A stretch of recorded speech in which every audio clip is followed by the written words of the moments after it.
With President Trump's response to last week's killing of two American service members and a civilian interpreter in Syria.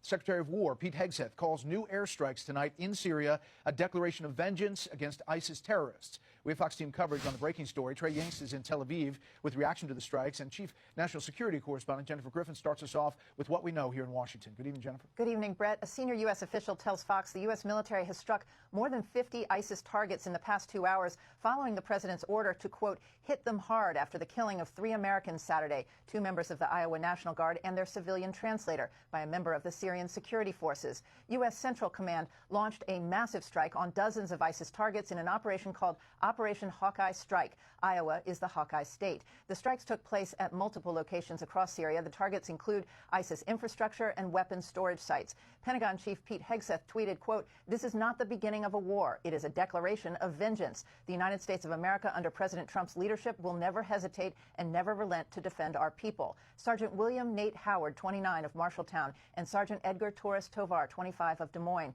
and their civilian interpreter, Ayad Mansour Sakat of Michigan, returned home in a dignified transfer Wednesday at Dover Air Force Base in Delaware, where they were met by the president.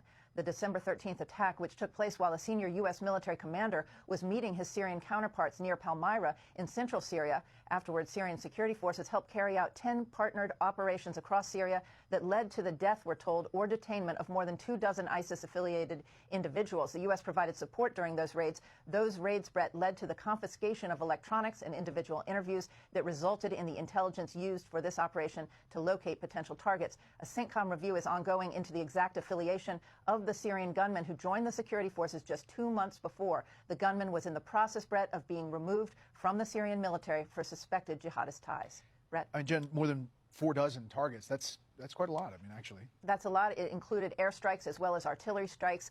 We'll have to see some of the bomb damage assessment, but this was a very, very broad set of strikes tonight in response to the killing of those Americans. Okay, Jennifer, thank you. Now let's get reaction from